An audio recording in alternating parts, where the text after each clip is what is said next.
Hello student, once again you all welcome the wonderful session of the core biology institute. आप सभी लोगों का बहुत स्वागत करता हूं और आशा करता हूं कि आप सभी लोग बहुत अच्छे होंगे, हेल्दी होंगे और अपनी प्रिपरेशन को सही डायरेक्शन दे रहे होंगे। Dear student, in our previous lecture we study about the reproduction in human being.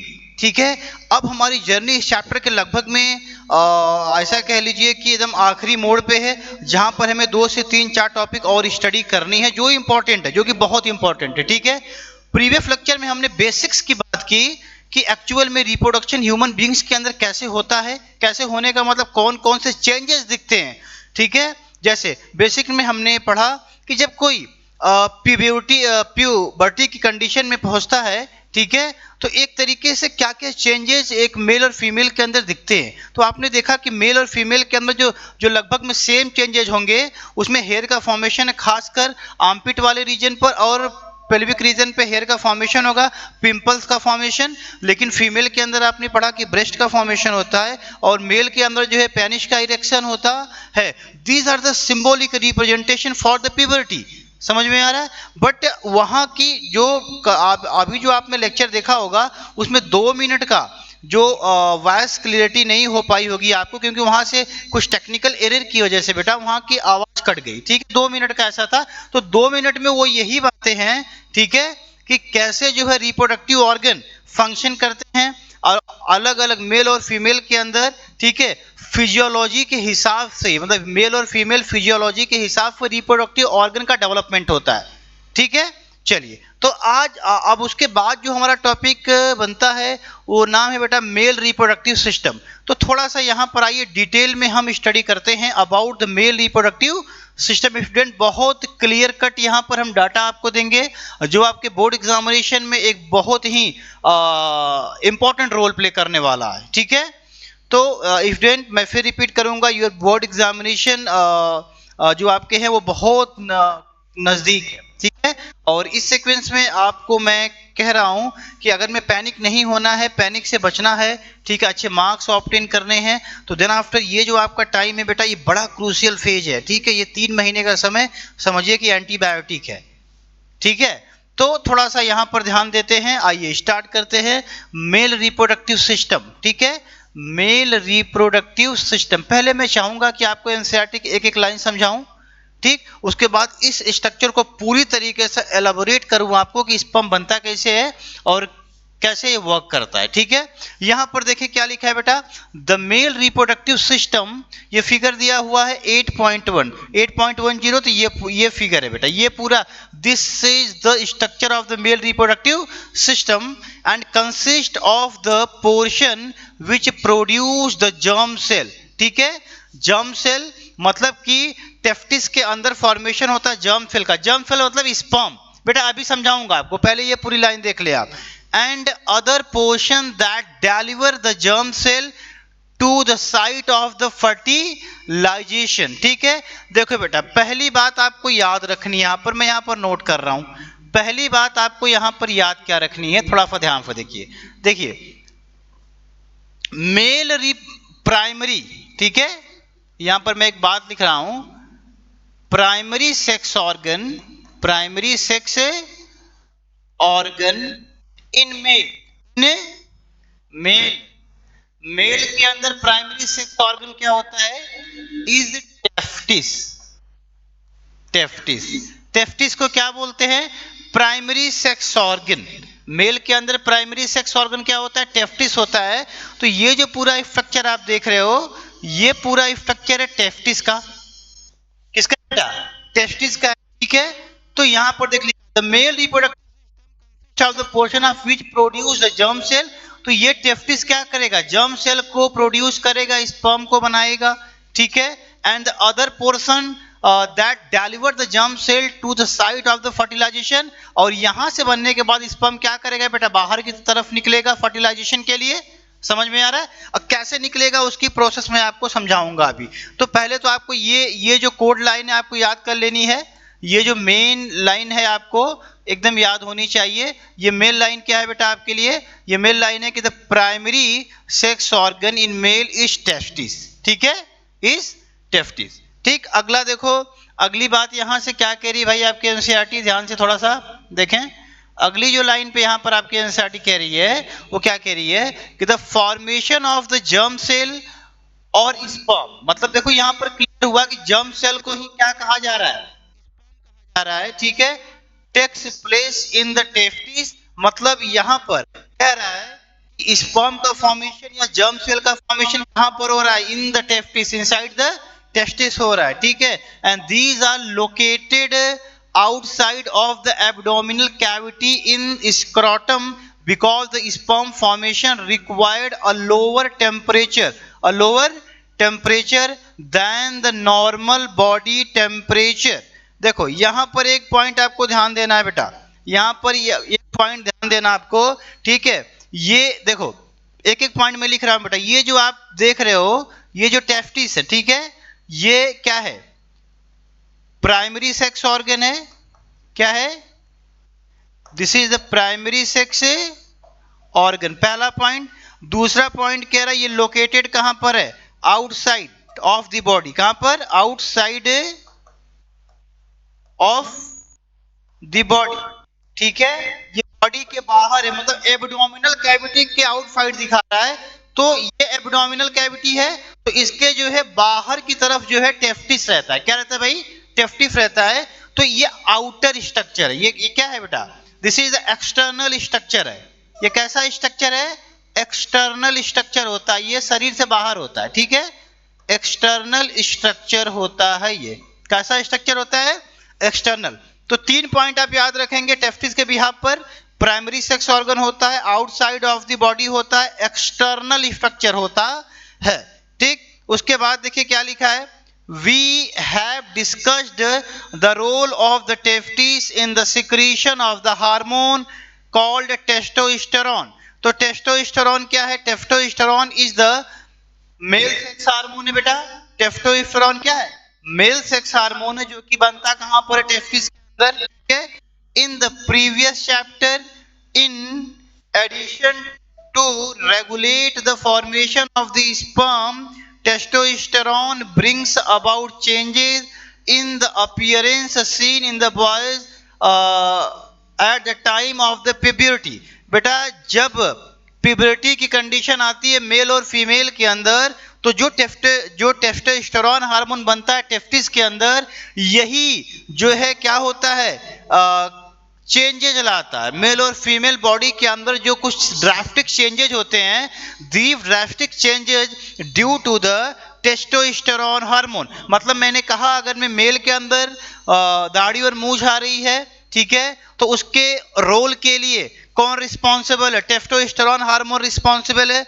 अगर मैं जो है मेल के अंदर जो है, ठीक है, रिप्रोडक्टिव ऑर्गन का डेवलपमेंट हो रहा है, ठीक है, और जो है वो रिप्रोडक्शन के लिए कैपेबल हो रहा है, तो due to the testosterone hormone. अगला पॉइंट देखे बेटा, द स्पर्म फॉर्म्ड और delivered through the vasa deferens which units with the tube coming from the urinary bladder, ठीक है, and the urethra, thus the form of the common passage for the both the sperm and the urine। चलिए अब बेटा पहले देखो क्या कह रहा है, मेरी बात सुनोगे, फिर मैं खुद स्ट्रक्चर बनाऊंगा और आपको समझाऊंगा। कह रहा है बेटा कि टेस्टिस में जब स्पर्म का फॉर्मेशन हो जाएगा, तो स्पर्म बनने के बाद वह वासा, देखो यहाँ पर लिखा ना एक स्ट्रक्चर, देखो वासा डिफरेंस, ये एक डक्ट होती है, देखिए वासा डिफरेंस है ये, तो स्पर्म बनने के बाद इस डक्ट से स्पर्म क्या होगा, इस तरीके से बाहर निकलेगा, ठीक है।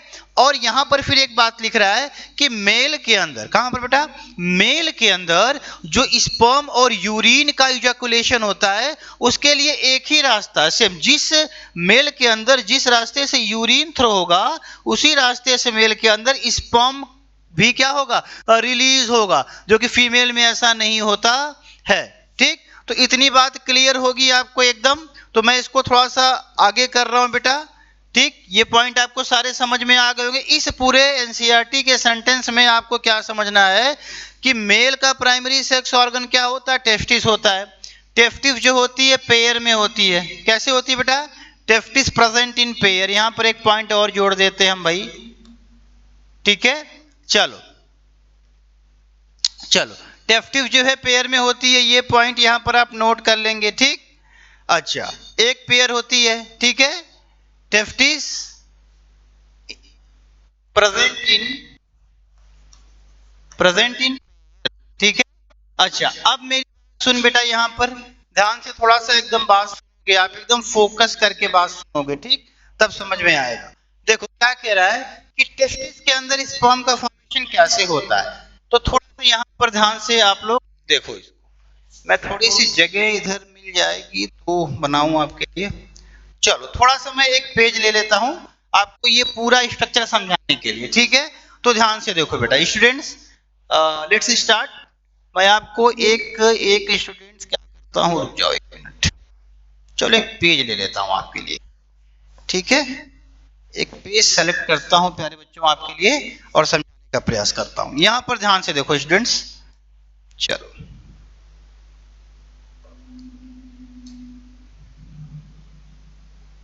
चलिए यहाँ पर देखिए ध्यान से। मैं ये जो स्ट्रक्चर अगर मैं बनाऊं बेटा, जो टेफ्टिस होता है, देखो इधर, अगर मैं कहूं कि टेफ्टिस है, ठीक है, तो टेफ्टिस का हम काट लेते हैं टीएस। क्या काट लें? टेफ्टिस का हम क्या काट लें? टीएफ। टीएस का मतलब होता है ट्रांसवर्स सेक्शन। क्या होता है? ट्रांसवर्स सेक्शन, ठीक। तो अगर मैं टेफ्टिस का हम टीएस काट लेंगे तो टेफ्टिस का स्ट्रक्चर हमको कुछ इस तरीके का दिखाई देगा मेरे प्यारे बच्चों। देखो टेफ्टिस का हमने क्या काट लिया भाई? टीएस काट लिया, ठीक है। मान लो टेफ्टिस का हमने क्या ले लिया? टीएस ले लिया। पूरी बात आप ध्यान से सुनेंगे फिर समझ में आएगा फ्रेंड्स। देखिए मान लीजिए ये टेफ्टिस का टीएस हो गया, तो अगर मैं ये टेफ्टिस का टीएस है, ठीक है, इसके अंदर देखिए, इसको आउटर कवरिंग को, टेफ्टिस के आउटर कवरिंग को कहते हैं स्क्रोटम। क्या कहते हैं? स्क्रोटम कहते हैं। क्या कहते हैं बेटा? स्क्रोटम। इसका काम क्या होता है? ठीक है, बैलेंस करता है। क्या करता है? बैलेंस करता है टेस्टिस के टेम्परेचर को। बैलेंस टेस्टिस टेम्परेचर, टेस्टिस के टेम्परेचर को बैलेंस करता है, ठीक है। टेस्टिस का टेम्परेचर कितना होता है बेटा? Below the body temperature. कितना होता है? Below body temperature. तो बॉडी टेम्परेचर कितना होता है? बोलो, हमारा बॉडी टेम्परेचर होता है 37 डिग्री सेल्सियस। बॉडी का टेम्परेचर कितना होता है? 37 डिग्री सेल्सियस। फॉरेन हाइट पे होता है 98.6 फॉरेन हाइट होता है, ठीक है। तो जो टेफ्टिस का टेम्परेचर होगा वह बॉडी के टेम्परेचर से कम होगा। कितना कम होगा? 1 to 1.5 डिग्री सेल्सियस। 1 से लेके 1.5 डिग्री सेल्सियस तक टेफ्टिस का टेम्परेचर बॉडी के टेम्परेचर से कम होगा। जैसे मैंने कहा हमारे बॉडी का टेम्परेचर कितना? 37 डिग्री है, ठीक है, लेकिन टेफ्टिस का टेम्परेचर 37 डिग्री सेल्सियस से कितना कम होगा? 1 से लेकर 1.5 डिग्री सेल्सियस तक कम होगा, due to the scrotum. Sperm के फॉर्मेशन के लिए एनसीईआरटी क्या कहती है कि स्पर्म के फॉर्मेशन के लिए टेफ्टिस का टेम्परेचर का कम होना बहुत जरूरी है, नहीं तो स्पर्मेटोजेनेसिस नहीं होगी, मतलब कि इस टेफ्टिस के अंदर स्पर्म का फॉर्मेशन नहीं होगा। तो आपने टेफ्टिस का टीएस काट लिया, ट्रांसवर्स सेक्शन, मतलब उसका टीएस काट लिया, ठीक है, ट्रांसवर्स सेक्शन काट लिया देखने के लिए माइक्रोस्कोप में। तो टेफ्टिस के अंदर कुछ इस तरीके के बेटा देंगे, कुछ इस तरीके के क्या दिखेंगे? कंपार्टमेंट दिखाई देंगे। क्या दिखाई देंगे? कंपार्टमेंट। देखो टेफ्टिस के अंदर कुछ इस तरीके के क्या दिखेंगे स्टूडेंट्स? कंपार्टमेंट दिखाई देख रहे हो? ये जो कंपार्टमेंट आपको दिख रहे हैं, इस कंपार्टमेंट को हम कहते हैं स्टूडेंट टेस्टिकुलर लोब्यूल। क्या कहते हैं? टेस्टिक्यूलर लोब्यूल्स कहते हैं।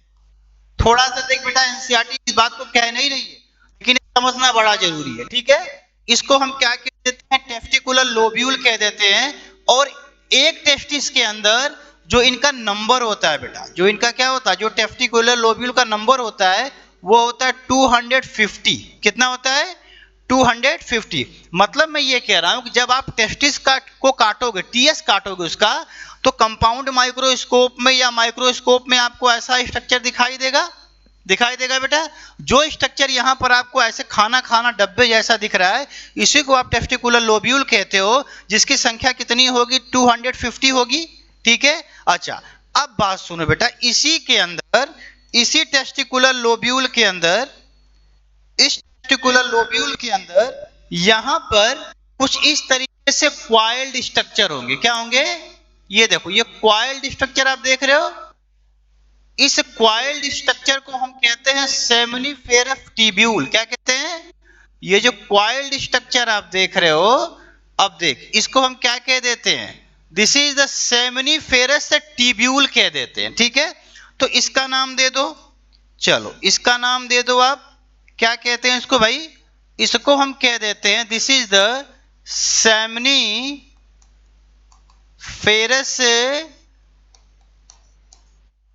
ट्यूब्यूल्स। ठीक है, अब बात क्या कहा आपने, कॉन्सेप्ट हुआ ये बात। आपने पहले टीएस काटा टेफ्टिस का, जैसे ही टीएस काटा तो भाई ये तो मालूम है कि टेफ्टिस की आउटर कवरिंग क्या होती है? स्क्रोटम होती है। क्या होती है? स्क्रोटम होती है। और स्क्रोटम का काम होता है टेफ्टिस के टेम्परेचर को बैलेंस करना। आप कहोगे कि टेफ्टिस का टेम्परेचर बॉडी के टेम्परेचर से कितना कम होता है? तुम कहोगे सर 1 से लेकर 1.5 डिग्री सेल्सियस तक कम होता है। कोई पूछेगा कि टेफ्टिस का टेम्परेचर बॉडी के टेम्परेचर से कम क्यों होना चाहिए? तुम कहोगे due to the for the spermatogenesis. Spermatogenesis के फॉर्मेशन के लिए टेस्टिस का टेम्परेचर कम होना जरूरी है। मतलब कि टेस्टिस के अंदर स्पर्म बनने के लिए टेस्टिस का टेम्परेचर का कम होना जरूरी है। तो जब आपने टेस्टिस का टीएस काटा तो सबसे पहले अंदर क्या दिखा आपको? सबसे पहले अंदर आपको ये दिखा, पॉइंट नंबर फर्स्ट, ये फर्स्ट है, ये सेकंड है। ठीक है, तो सबसे पहले टेस्टिस के अंदर आपको टेस्टिकुलर लोब्यूल दिखेगा। टेस्टिकुलर लोब्यूल का मतलब जो ऐसे ये ग्रीन ग्रीन कलर के जो खाने दिखाई दे डब्बे, इफ इन डब्बों को क्या कहते हैं? टेस्टिकुलर लोब्यूल कहते हैं। कंपार्टमेंट है ये। ठीक है, और इफ टेस्टिकुलर लोब्यूल के अंदर कुछ स्प्रिंग जैसे स्ट्रक्चर दिखाई दे रहे हैं, स्प्रिंग लाइक स्ट्रक्चर, इनको कहते हैं सेमनीफेरस ट्यूब्यूल। क्या कह देते हैं? ये जो रेड कलर का, ये क्या कहते हैं बेटा? Seminiferous tubule. ठीक है, अच्छा अब यहां पर ध्यान दो बेटा। अब यहीं पर थोड़ा सा इतना पहले आप नोट कर लो, इस पॉइंट को आप नोट करो जल्दी से।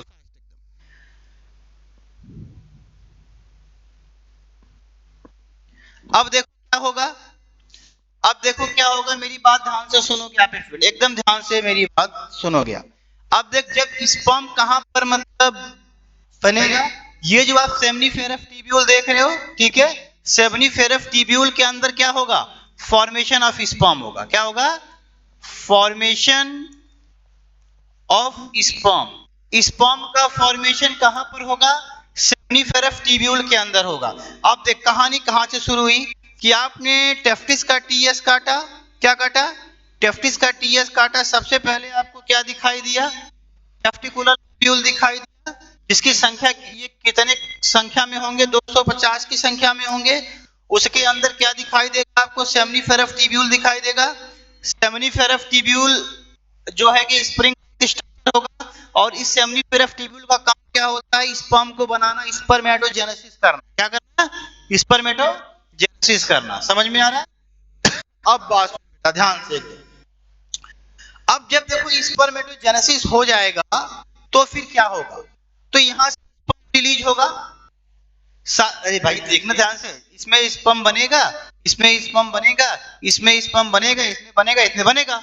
ठीक है, तो अब बेटा अब देख, जब यहां से स्पर्म बनेगा तो स्पर्म का एक जगह कलेक्शन होगा। क्या होगा? स्पर्म का यहां पर मान ले इस एरिया में स्पर्म का कलेक्शन हो रहा है, स्पर्म का कलेक्शन हो रहा है। तो सबसे पहले स्पर्म अब यहां से कहां आया बेटा? रेटी टेफ्टिस बोलते हैं। क्या बोलते हैं स्टूडेंट?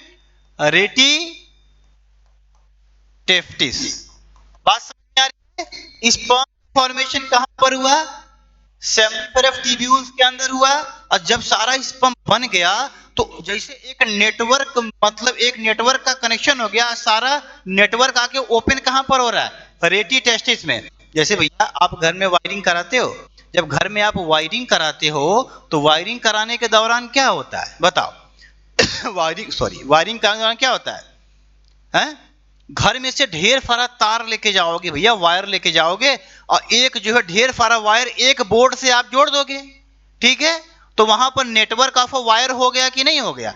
तो यहां से जितना नेटवर्क निकलेगा सेमनीफेरस ट्यूब्यूल का, जितना निकलेगा, जो जहां पर स्पर्म बनेगा, उस सारा जाके ओपन खुल कहां जाएगा? रेटी टेस्टिस में ओपन हो जाएगा। समझ में आ रहा है? अब बात सुनो, रेटी टेस्टिस के बाद रेटी टेस्टिस के बाद जो है फिर ये स्पर्म वहां से क्या करेगा बेटा, बाहर निकलेगा। ठीक है, कहाँ निकलेगा, बाहर निकलेगा ये स्टूडेंट। ठीक है, अब जब बाहर निकलेगा तो वहां से जाएगा कहाँ, ध्यान से देखो, वो वहां पे जाएगा कहाँ, तो यहाँ से, यहाँ पे ध्यान देखो, यहाँ से एक ऐसी मोटी सी ऐसी एक ऐसा स्ट्रक्चर, वाइड स्ट्रक्चर होगा बेटा। इस वाइड स्ट्रक्चर कहते हैं क्या, वासा, वासा इफरेंसिया, वासा इफरेंसिया बोलते हैं। क्या बोलते हैं, वासा इफरेंसिया। नोट करते जाइए सारे पॉइंट को बेटा। ठीक है, वासा इफरेंसिया के बाद एक स्ट्रक्चर यहां पर होगा इस तरीके का, एक स्ट्रक्चर बेटा, जिसको कहते हैं इपीडायडिमिस। क्या कहते हैं, इपीडायडिमिस कहते हैं। क्या कहते हैं, इपीडायडिमिस। समझ में आ रहा है। अच्छा, यहां पर ध्यान दो, इस इपीडायडिमिस के अंदर, इस इपीडायडिमिस के अंदर क्या होता है स्टूडेंट, यहां पर होगा मैच्योरेशन ऑफ स्पर्म। क्या होगा, इपीडायडिमिस के अंदर क्या होता है, मैच्योरेशन ऑफ स्पर्म। कोई पूछेगा कि स्पर्म मैच्योर कहां पर होता है, तो क्या बोल दोगे, इपीडायडिमिस में होता है। समझ में, नोट करिए फटाफट फटाफट नोट करिए।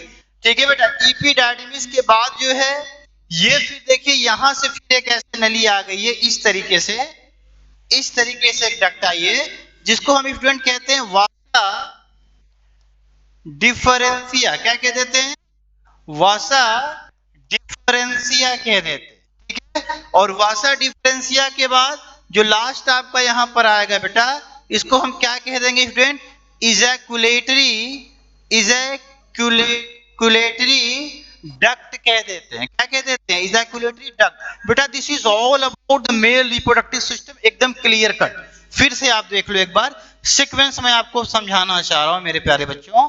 आपने कहा कि sir what is the male reproductive system, तो आप कहोगे the primary sex organ in male is testis, testis pair में प्रेजेंट होते हैं, एक पेयर होते हैं बेटा। ठीक है, अब उसके बाद आपने कहा क्या, आपने कहा कि स्टूडेंट यहां पर क्या हो रहा है कि जब हम टेस्टिस की आउटर कवरिंग देखते हैं तो आउटर कवरिंग को स्क्रोटम कहते हैं, जो कि टेस्टिस के टेम्परेचर को मेंटेन करता है। अगर में टेस्टिस का टेम्परेचर मेंटेन नहीं होगा तो ह्यूमन के अंदर स्पर्म नहीं बनेगा। तो टेस्टिस का टेम्परेचर बॉडी के टेम्परेचर से, ये हमारा बॉडी का टेम्परेचर होता है पूरे शरीर का, और टेस्टिस का टेम्परेचर बॉडी के टेम्परेचर से 1 से 1.5 डिग्री सेल्सियस कम होना चाहिए, तभी टेस्टिस के अंदर स्पर्म बनेगा, नहीं तो नहीं बनेगा। तो जब आपने टेस्टिस का टीएस काटा तो सबसे पहले ये ग्रीन कलर के डब्बे डब्बे आपको दिखाई दिए, कंपार्टमेंट दिखाई दिए। इन कंपार्टमेंट को आप टेस्टिकुलर लोब्यूल कहते हो, जिनकी संख्या 250 तक होती है।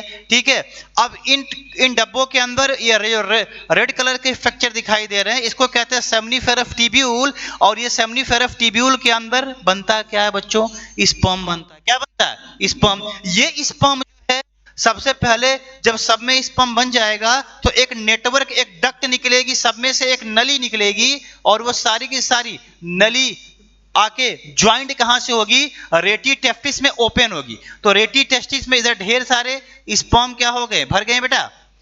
ठीक है, अब ये सारे के सारे स्पर्म मूव कर जाएंगे कहां पर, वासा डिफरेंशिया में। ये भी एक डक्ट है, नली है। ठीक है, वासा डिफरेंशिया के बाद सारा कुछ यहां पर क्या होगा, ये जो स्पर्म मूव कर जाएंगे कहां पर, इपीडायडिमिस में। ठीक है, इपीडायडिमिस में मूव करने के बाद इपीडायडिमिस में स्पर्म का क्या होता है, मैच्योरेशन। कोई पूछेगा स्पर्म मैच्योर कहां पर होता है, आप क्या कहोगे, इपीडायडिमिस में होता है।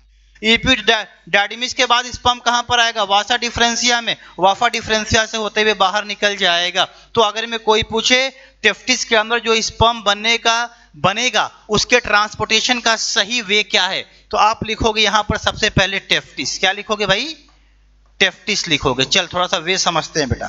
ठीक है, तो टेस्टिस लिख लिया आपने। टेस्टिस से स्पर्म सबसे पहले कहां गया, आप देखो उधर, पहले देखो, टेस्टिस से स्पर्म सबसे पहले कहां गया। चलो हमने टेस्टिस लिखा, फिर अगर में टेस्टिस के अंदर सबसे पहले हम बात करेंगे सेमनीफेरस ट्यूब्यूल, सेमनीफेरस ट्यूब्यूल। ठीक है, ये रहा सेमनीफेरस ट्यूब्यूल जिसके अंदर स्पर्म बना। स्पर्म बनने के बाद कहां आया, देख इधर। तो अगला क्या लिखोगे आप सीक्वेंस में, रेटी टेस्टिस। क्या लिखोगे, रेटी टेस्टिस। रेटी टेस्टिस के बाद स्पर्म कहां आया, देख ले, वासा इफरेंस, वासा इफरेंस भी कहते हैं या वासा इफरेंसिया भी कहते हैं। वासा इफरेंसिया में आया, वासा इफरेंसिया डबल एफ, सॉरी, वासा इफरेंसिया के बाद कहां पर आया, ये देख स्पर्म इपीडायडिमिस में आया, इपीडायडिमिस में आया, ठीक है। इपीडायडिमिस के बाद स्पर्म कहां पर गया, वासा डिफरेंस में गया। कहां गया, डिफरेंस में गया या वासा डिफरेंसिया, ठीक है। अब वासा डिफरेंसिया के बाद कहां पर बेटा, इजैकुलेटरी डक्ट, मतलब बाहर निकल गया। मतलब क्या हो गया, ये पूरा सीक्वेंस है स्पर्म के बनने का और स्पर्म का इजैकुलेट होने का। अब बेटा हम कुछ एसेसरी ग्लैंड भी पढ़ेंगे इसके अंदर। क्या पढ़ेंगे, एसेसरी ग्लैंड भी पढ़ेंगे। तो ये पूरी कहानी आपको में भी समझ में आ गई होगी मेरे बच्चों, ठीक है। अब थोड़ा सा अब मेन बातें आपको याद रखनी है। सेमनीफेरस ट्यूब्यूल आपको याद रखना है मेरे प्यारे बच्चों। सेमनीफेरस ट्यूब्यूल, टेफ्टिस को काटोगे तो सबसे पहले सेमनीफेरस ट्यूब्यूल दिखेगा। सेमनीफेरस ट्यूब्यूल के अंदर क्या हो, सॉरी, टेफ्टिस को काटोगे तो टेफ्टिकुलर लोब्यूल दिखेगा, उसके अंदर सेमनीफेरस ट्यूब्यूल दिखेगा। सेमनीफेरस ट्यूब्यूल स्पर्म बनाएगा, बनाने के बाद कहां भेज देगा, रेटी टेफ्टिस में भेज देगा। रेटी टेफ्टिस स्पर्म को कहां भेज देगी, वासा डिफरेंस, वासा इफरेंस भेज देगी। वासा डिफरेंसिया कहां पर भेज देगी, इपीडायडिमिस में भेज देगी, जहां पर स्पर्म क्या होगा, मैच्योर होगा। और उसके बाद वो स्पर्म कहां पर जाएगा, वाफा डिफरेंसिया में जाएगा। ये भी एक डक्ट है, नली है, ठीक है। और याद रखना इससे डिफरेंसिया के बाद स्पर्म क्या होगा, थ्रो होगा। तो एनसीईआरटी कहती है कि मेल के जिस रास्ते से स्पर्म निकलता है उसी रास्ते से क्या निकलेगा, यूरिन भी निकलेगा। दोनों का रास्ता एक है। जिस रास्ते से यूरिन थ्रो होगा उसी रास्ते से मेल के अंदर स्पर्म का इजैकुलेशन होगा। समझ में आ रहा है। तो this is all about the mail reproductive system. अब देखिए यहां पर एनसीईआरटी क्या कह रही है, थोड़ा सा एनसीईआरटी के कोर पॉइंट पे आया, थोड़ा सा एनसीईआरटी के कोर पॉइंट पे आया, ठीक है। अब यहां पर आ जाओ, देखो ये एनसीईआरटी क्या कह रही बेटा, देख ये देख, ध्यान देना। आपने पढ़ा अभी एनसीईआरटी ना रेटी टेफ्टिस की बात कर रही है यहां पर, ना एनसीईआरटी वासा इफरेंसिया की बात कर रही है, ठीक है, ना एनसीईआरटी इपीडायडिमिस की बात कर रही है डायरेक्ट, लेकिन वो सीक्वेंस आपको याद होना चाहिए, ठीक है। अब एनसीईआरटी कह रही है बेटा देख यहां से यहां पर स्पर्म बनेगा, ठीक, जस्ट मिनट वेट, यहां पर स्पर्म बनेगा प्यारे बच्चों, देखो चलो थोड़ा सा आप फोकस करोगे, थोड़ा सा फोकस करोगे तब समझ में आएगा। एक मिनट, ठीक है। यहां पर देखिए बेटा टेफ्टिस के अंदर स्पर्म का फॉर्मेशन होगा, ठीक है। तो स्पर्म बन के अभी आप याद करो, स्पर्म बनने के बाद सबसे पहले फिर कहां जाएगा, बोलो, टेफ्टिस के अंदर सेमनीफेरस ट्यूब्यूल होता है, सेमनीफेरस ट्यूब्यूल में स्पर्म बनेगा, निकल के रेटी टेफ्टिस में जाएगा, अभी आप पढ़े हो, ठीक है। तो वो सब तो ठीक है, स्पर्म बनेगा।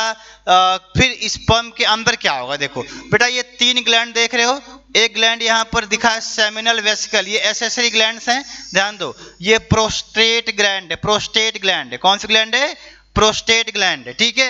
एक ग्लैंड यहां पर है जो मैं लिख दे रहा हूं इसका नाम, ठीक है। एक ग्लैंड यहां पर है बेटा, हम इसको कह देते हैं क्या, बल्बो यूरेथ्रल ग्लैंड। क्या कह देते हैं, बल्बो यूरेथ्रल ग्लैंड कह दे रहे हैं। क्या कह रहे हैं, बल्बो यूरेथ्रल ग्लैंड कह दे रहे हैं, ठीक है। अब थोड़ा सा मेरी बात ध्यान से सुनो, ये ग्लैंड क्या करती हैं, जब बेटा स्पर्म बन जाएगा तो स्पर्म को नरिशमेंट चाहिए, क्या चाहिए, स्पर्म को नरिशमेंट चाहिए ना, स्पर्म को भैया खाना चाहिए ना। तो बेटा देख ये जो है सेमिनल वेसिकल प्रोवाइड, ये क्या करती है, प्रोवाइड करती है, ठीक है, food, provide food for sperm, ठीक है। स्पर्म के लिए फूड प्रोवाइड करता है सेमिनल वेसिकल, ठीक है। और ये क्या रिलीज करता है बेटा, ये रिलीज करता है, ये क्या रिलीज करता है, फ्रक्टोज बनाता है। क्या बनाता है बेटा, फ्रक्टोज बनाता है, ठीक है। स्पर्म के लिए क्या बनाता है, ये फ्रक्टोज बनाता है, जिससे स्पर्म को नरिशमेंट मिलता है। अरे भैया जब टेफ्टिस के अंदर स्पर्म बन जाएगा तो इस स्पर्म को खाना चाहिए, खाना कहां से मिलेगा बेटा, सेमिनल वेसिकल से मिलेगा।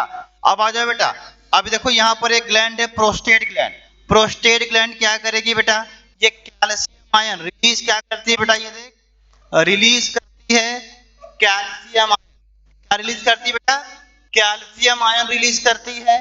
प्लस ये जो है स्पर्म को प्रोवाइड क्या प्रोवाइड करती है, provide colour, provide colour and smell, smell for sperm. तो बेटा स्पर्म का जो कलर होता है ना, स्पर्म का जो कलर होता है उस कलर के लिए कौन रिस्पॉन्सिबल है, प्रोस्टेट ग्लैंड रिस्पॉन्सिबल है। और उसमें जो स्मेल होती है उसके लिए भी कौन रिस्पॉन्सिबल है, प्रोस्टेट ग्लैंड रिस्पॉन्सिबल है। तो स्पर्म के कलर के लिए और स्पर्म के जो है स्मेल के लिए प्रोस्टेट ग्लैंड रिस्पॉन्सिबल है। स्पर्म को फूड कहां से मिलेगा बेटा, सेमिनल वेसिकल से मिलेगा। अब एक ग्लैंड मैंने आपको लिखवाया यहाँ पर बल्बो यूरेथ्रल ग्लैंड। बेटा बल्बो यूरेथ्रल ग्लैंड का काम क्या होता है, प्रोवाइड लुब्रिकेशन। क्या बेटा, प्रोवाइड लुब्रिकेशन। क्या प्रोवाइड करता है, लुब्रिकेशन। ठीक है, और इसी को म्यूकस कहते हैं। क्या कहते हैं, म्यूकस कहते हैं। तो स्पर्म के अंदर जो चिपचिपापन होता है, स्पर्म के अंदर जो लुब्रिकेशन होता है, जो चिपचिपापन होता है, उसके लिए कौन सा ग्लैंड रिस्पॉन्सिबल है, बल्बो यूरेथ्रल ग्लैंड। ठीक है। अब बेटा एक जो बहुत मेजर पॉइंट है वो आपको यहां पर याद रखना है, एकदम खास याद रखना है बेटा। क्या याद रखना है, ध्यान से सुनो थोड़ा सा, एकदम फोकस करके आप सुनो। देखो प्रोस्टेट ग्लैंड देख रहे हो यहाँ पर नोट कर लो, सारी बात नोट कर लो आप जो है। ठीक है, देखो प्रोस्टेट ग्लैंड ये सिंगल होती है। प्रोस्टेट ग्लैंड कैसी होती है, सिंगल होती है, एक ही होती है केवल। ठीक है, और सेमिनल वेसिकल होती है वो पेयर में होती है। कैसी होती है, पेयर में होती है। ठीक है, और बल्बो यूरेथ्रल ग्लैंड भी होती है बेटा, पेयर में होती है। रख लो, बल्बो यूरेथ्रल जो है पेयर में होगी, सेमिनल वेसिकल पेयर में होगी, लेकिन प्रोस्टेट ग्लैंड अनपेयर्ड होता है, सिंगल होता है। क्या होता है, सिंगल होता है। तो क्या सारी बात समझ में आ गई बेटा स्टूडेंट आपको। This is all about the male reproductive system. समझ में आ रहा है, ये सारी बातें जो आपने पढ़ी ये किसके ऊपर पढ़ी आपने, मेल रिप्रोडक्टिव सिस्टम के ऊपर पढ़ी अभी तक। तो क्लियर हो गई। ठीक है, अब थोड़ा सा यहां पर आप आ जाइए। ठीक है, थोड़ा सा मैं एक पेज, चलिए स्टूडेंट्स जस्ट मिनट वेट। यहां पर देखिए जो मैंने आपको ये बनाया था यहाँ पर पेज और समझाया था, तो आप क्या समझे, आप जो टेफ्टिस थी उसके अंदर स्पर्म बना और यहाँ पर रेटी टेफ्टिस थी, सारा स्पर्म रेटी टेफ्टिस में चला गया। तो इधर इधर कहीं पर जो है बगल बगल में वो सारी ग्लैंड लगी होंगी बेटा, यहाँ पर जो है, यहाँ पर जो वो सारी ग्लैंड लगी होंगी इस तरीके से, वो सारी ग्लैंड्स होंगी। एक प्रोस्टेट ग्लैंड होगी, एक सेमिनल वेसिकल होगी, एक कौन होगी, बल्बो यूरेथ्रल होगी, जो स्पर्म को न्यूट्रिशन, कलर और लुब्रिकेशन प्रोवाइड करेंगे और स्पर्म फिर बाहर हो जाएगा। क्या हो जाएगा, बाहर हो जाएगा। तो क्या यह बातें पूरी आपको स्टूडेंट समझ में आई हैं। ठीक है, जैसा भी हो आप कमेंट में जरूर कमेंट करिएगा। और अगले लेक्चर में अब मिलते हैं। इधर देख लें आप, अगला लेक्चर जो हमारा होने वाला है आपके लिए, वो क्या होने वाला है बेटा, वो होने वाला है आपके लिए फीमेल रिप्रोडक्टिव सिस्टम। अच्छा यहाँ पर एक पॉइंट थोड़ा सा आप देख सकते हो, the sperm formed are delivered through the vas deferens which units to a tube coming from the urinary bladder, the urethra from the common passage for both the sperm and urine along the path of the vasa deferens gland like prostate. ठीक है, और seminal vesicle their secretion that be sperm are now to the fluid that are make their transparent easier and this fluid are also provide the nutrition. यही सारी की सारी बात लिखी बेटा। अब एक स्ट्रक्चर ऑफ स्पर्म की अगले लेक्चर में हम बात करेंगे आपसे। यहाँ पर जो सारी बात कह रहा है, जो ये सारी ग्लैंड है वो स्पर्म को न्यूट्रिशन देंगी, लुब्रिकेशन प्रोवाइड करेंगी, और स्पर्म टेस्टिस में बनने के बाद क्या होगा, इजैकुलेट होगा। कहां से बेटा, ये देखो ये लिखा ना यूरेथ्रा, मतलब यूरेथ्रा से क्या होगा, जहां से यूरिन निकलेगा वहीं से फिर स्पर्म भी आएगा। समझ में आ रहा है, एनसीईआरटी क्या कह रही है, जिस रास्ते से स्पर्म आएगा उसी रास्ते से यूरिन भी आएगा, केवल मेल में, फीमेल में नहीं। फीमेल में यूरिन का पैसेज अलग होता है और जो है रिप्रोडक्टिव पैसेज अलग होता है। This is all about the male reproductive organ. और नेक्स्ट वीडियो में स्टूडेंट्स मतलब मिलते हैं नए वीडियो के साथ, जिसका नाम है क्या बेटा, फीमेल रिप्रोडक्टिव सिस्टम। यहाँ पर देखिए फीमेल रिप्रोडक्टिव सिस्टम के साथ मिलते हैं आप। तब तक के लिए आप सभी को बेस्ट ऑफ लक। इसी तरीके से हार्ड वर्क करते रहिए, मेहनत करते रहिए, कामयाबी आपको जरूर मिलेगी। Best of luck.